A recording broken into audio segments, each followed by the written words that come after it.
Mawduucan waxaan kaga hadlaynaa sidee loo xakameeyaa cuntada xad-dhaafka ah.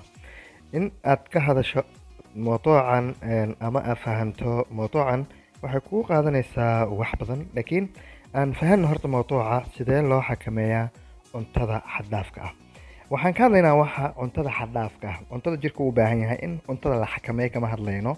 Adigoo cuntadii cunaya in cuntada xad-dhaafka ah aad iska ilaaliso ayaan mawduucan kaga hadli doonaa.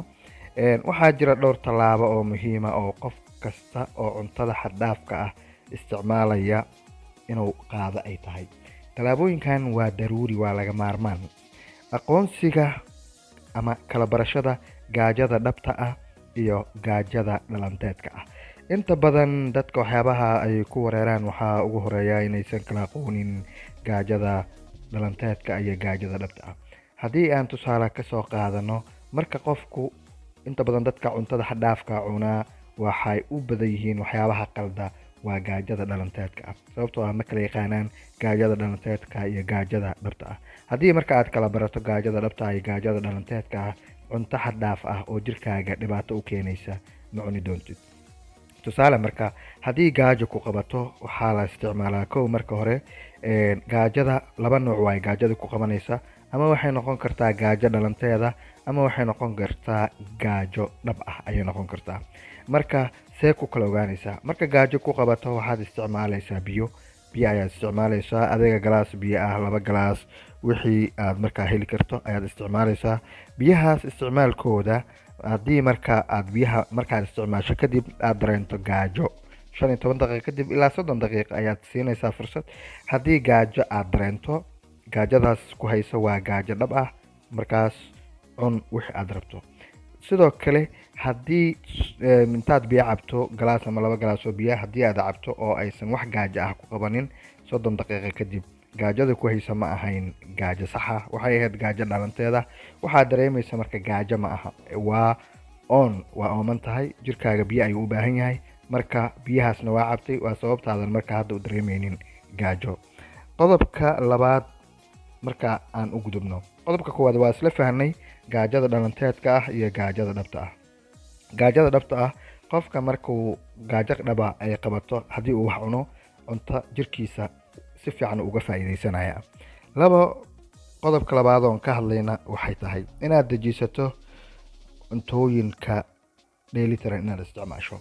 Jadwal cuntooyin dheelitiran samayso. Cuntooyinka dheelitiran marka maxay yihiin? Iyaga laftigooda su'aal ka dhalanaysa.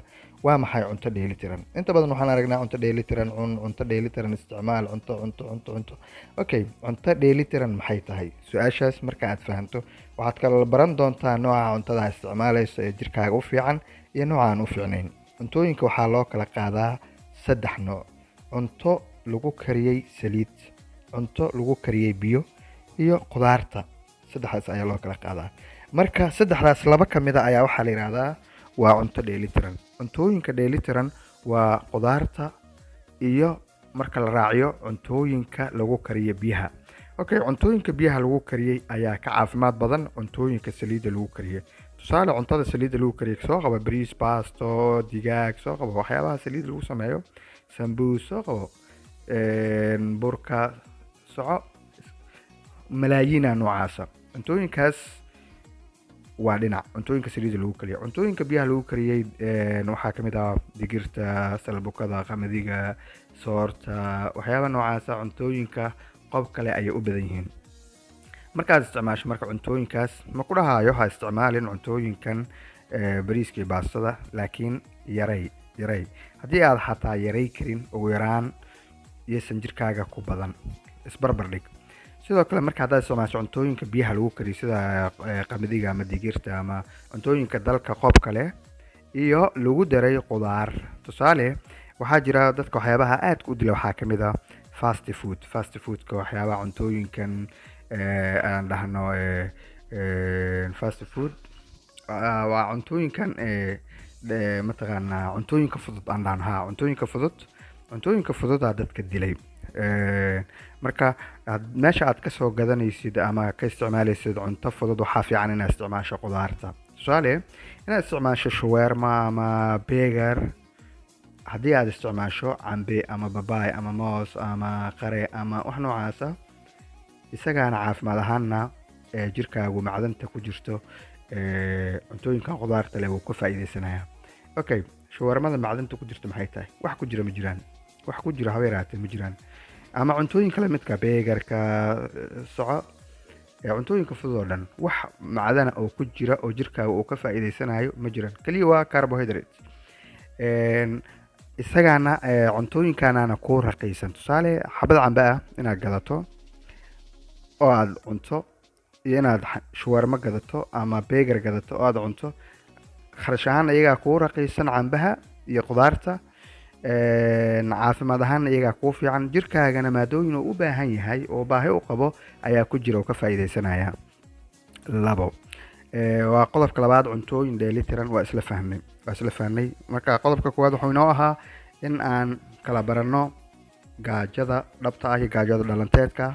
qodobka labaadna wuxuu noo yahay in aan baranay cuntada dheelitiran maxay tahay annagoo u kala qaadno qudaarta iyo cuntooyinka biyaha lagu kariyo cuntada aan caafimaad ku fiicnayn cuntada saliidu lagu kariyo ama saliidu ku badan tahay. waxaan gelaynaa qodobka saddexaad. runtii qodobka saddexaad waa muhiim waxaa lagu leeyahay cab biyo kugu filan. Okay, biyo kugu filan maxay yihiin marka? biyo kugu filan laftigooda ayaa waxay u baahan yihiin faahfaahin sababtoo mar walba dadku waxay arkaan biyo kugu filan caab. Okay, biyaha sidee loo cabaa? inta sida caadiga qofka waxaa wanaagsan biyaha marka laba qaab aan u kala qaadayna.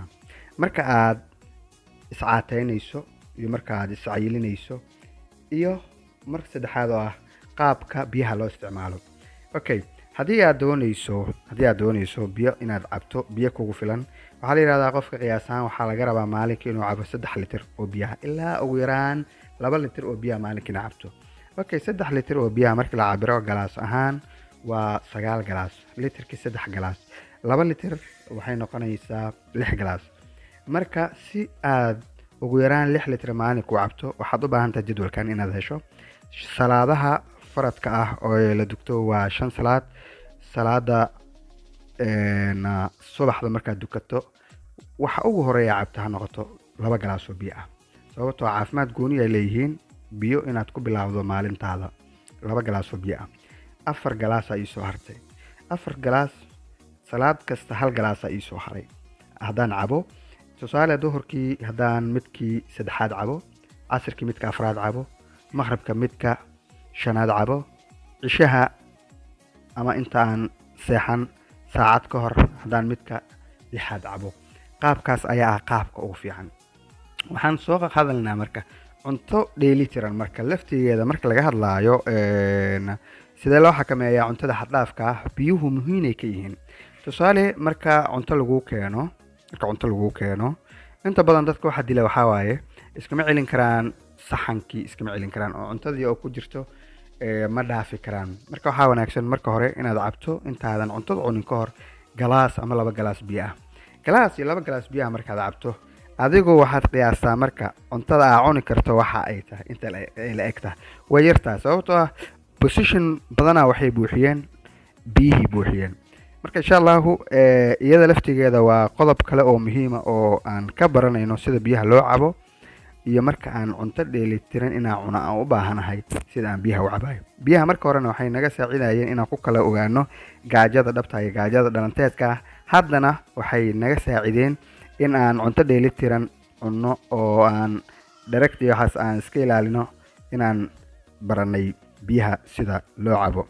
qodobka ugu dambeeya oo aan mawduucan isagana aan kaga hadlayno wuxuu yahay in qofku sameeyo 2 shay haddii uu rabo in uu isticmaalo ama uu xakameeyo cuntooyinkiisa. 2 shay marka maxay yihiin?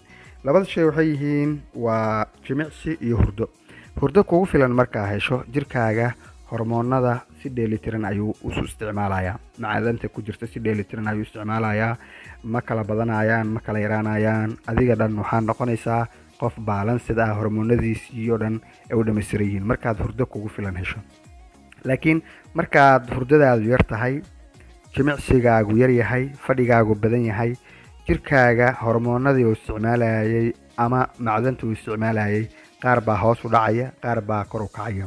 taas marka waxay keenaysaa in xataa adiga laftigaagii cunto xad dhaaf ah cunto. sababtoo inta badan fiiri dadku marka ay mashquulsan yihiin way ka cunto yar yihiin marka aysan waxba qaban. sidaas lamidana qofka marka uu jimicsi sameeyo ama hurdo ku filan uu seexdo habeenkii ugu yaraan 6 saac 7 saac markuu seexdo jirkiisa waxa uu dheelitiran yahay, hormoonadiisu way dheelitiran yihiin, baahida qabanaysa waxay noqonaysaa gaajo dhaba. gaajada qabanaysa gaajo dhaba, laakiin marka hurdadaada galab tahay fadhigaagu badan yahay gaajada ku qabanaysa waxay noqonaysaa gaajo dhalanteed ah. insha Allah mawduucan wax badan inaad ka faa'iidaan rajeynayaa, caafimaadkaagana wax badan uu ka bedeli doono haddii la yiraahdo. waana ku mahadsan tahay mawduucan dhageysigiisa.